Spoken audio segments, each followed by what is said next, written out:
লাউ তো আমরা অনেকেই অনেকভাবে রান্না করে খেয়ে থাকি, কিন্তু কখনো কি বন্ধুরা লাউ দিয়ে এইভাবে রান্না করে খেয়েছেন? যদি না খেয়ে থাকেন, একবার হলেও লাউ দিয়ে এইভাবে ঝটপট রাত্রে বাকি সকালে রান্না করে দিয়ে নিতে পারেন। লাউয়ের এই রেসিপিটা রুটি, ভাত, পরোটার সাথে খেতে হয় কিন্তু দুর্দান্ত মজার। আমি কিন্তু আজকে বাজার থেকে একটা লাউ কিনে এনেছি, আর লাউটা কিন্তু একদম কচি, দেখতেই পারছেন, আর একদম ফ্রেশ। আমি কিন্তু কিছুটা রান্না করব, সেই জন্য আমি অর্ধেকেরও কম নিয়েছি। আর এইভাবে একটা পিলারের সাহায্যে আমি কিন্তু লাউটাকে খুব ভালো করে খোসা ছাড়িয়ে নিব। লাউয়ের এই খোসাটা কিন্তু বন্ধুরা আপনারা ফেলে দিবেন না অবশ্যই। এখন যে শাকসবজির দাম, এই খোসাটা দিয়েও কিন্তু আমরা ভর্তা বাকি ভাজি তৈরি করে নিতে পারি। খেতে হয় কিন্তু দারুণ মজার।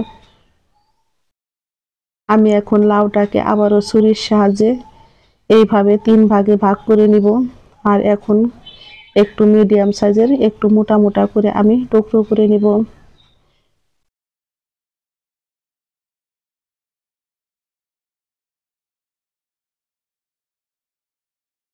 একটু বড় মনে হলে বন্ধুরা আবারও ছুরির সাহায্যে কিন্তু এইভাবে টুকরো করে কেটে নিয়ে নিতে পারেন।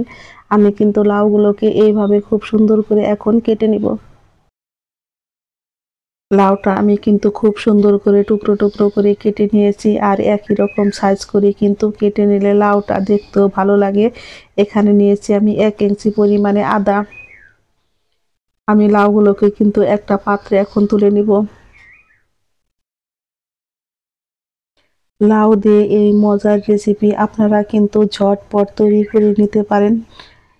এটা তৈরি করতে কিন্তু খুব বেশি সময় লাগে না, কিন্তু খেতে হয় দুর্দান্ত মজার। এখন আমি নিয়ে নেব বেশ কিছুটা পরিমাণে কাঁচা পাকা কাঁচামরিচ। ঝালটা আপনারা আপনাদের পছন্দ অনুযায়ী খাবেন।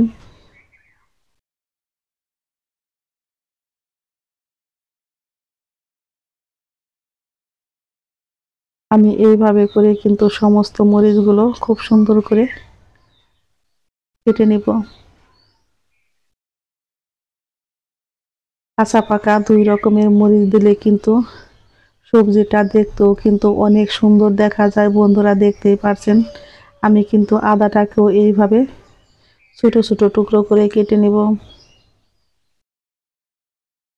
এইভাবে ছোট ছোট টুকরো করে কেটে কিন্তু আমি পরে একটু থেতলে নেব। এখন আমি নিয়েছি বেশ কিছুটা পরিমাণে ধনিয়া পাতা। ধনিয়া পাতাগুলোকে কিন্তু আমি বেশ ভালো করে ধুয়ে জল ঝরিয়ে এখন এইভাবে ছোট ছোট টুকরো করে কেটে নিব।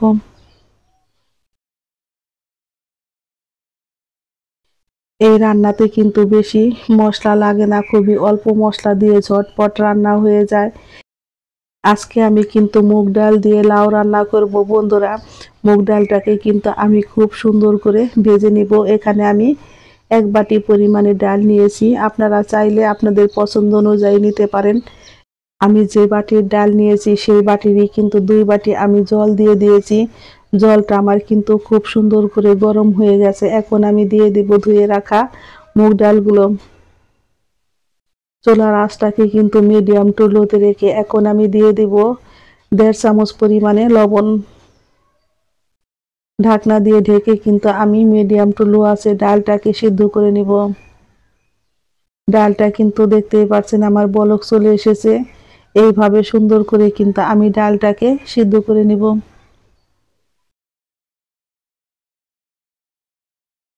বন্ধুরা ডালটা কিন্তু আমার সিদ্ধ হয়ে গেছে, দেখতেই পাচ্ছেন। এখন আমি দিয়ে দিব বেশ কিছুটা পরিমাণে কাঁচামরিচ চিরা, আর দিয়ে দিব আমি কেটে রাখা লাউগুলো। এখন আমি দিয়ে দিব খুবই অল্প পরিমাণে একটু হলুদের গুঁড়া।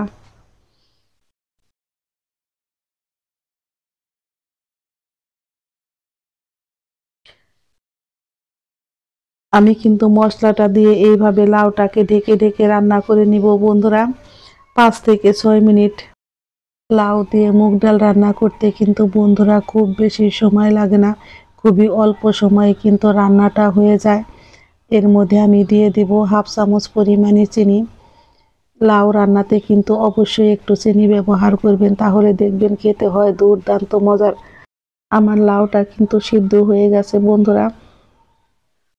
আমি চুলায় কিন্তু আবার একটা ফ্রাই প্যান বসিয়ে দিয়েছি। ফ্রাই প্যানটা কিন্তু গরম হয়ে গেছে। এখন আমি এর মধ্যে দিয়েছি বেশ কিছুটা পরিমাণে সাদা তেল, 2টা তেজপাতা, 4টা শুকনা মরিচ আর দিয়েছি আমি 5 ফোড়ন। এইভাবে কিন্তু আমি 5 ফোড়নটা খুব সুন্দর করে রেডি করে নিব। এখন আমি দিয়ে দেব থেতো করে রাখা আদা কুচি। আদাটাকেও কিন্তু আমি খুব সুন্দর করে এইভাবে ভেজে নিব একটু লাল লাল করে। আর এইভাবে লাল লাল করে ভেজে কিন্তু সোমবারটা দিলে খেতে হয় কিন্তু ডাইলে দারুণ মজা। আমি কিন্তু এখন ডালের মধ্যে এগুলো ঢেলে দিব।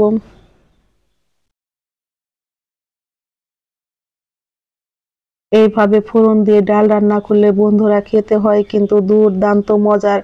একবার হলেও লাউ ডাল এইভাবে খেয়ে দেখবেন। যারা খেয়েছেন তারা তো জানেনই কতটা মজার হয়, আর যারা খাননি একবার হলেও খেয়ে দেখবেন। আমি এখন এর মধ্যে দিয়ে দেব 1 চা চামচ পরিমাণে জিরার গুঁড়ো আর দিয়ে দেব 1 চা চামচ পরিমাণে ধনিয়ার গুঁড়ো। মশলাটা দিয়ে আমি এখন একটু নেড়ে দিয়েছি। ডালটা কিন্তু আমার সম্পূর্ণ রেডি হয়ে গেছে বন্ধুরা।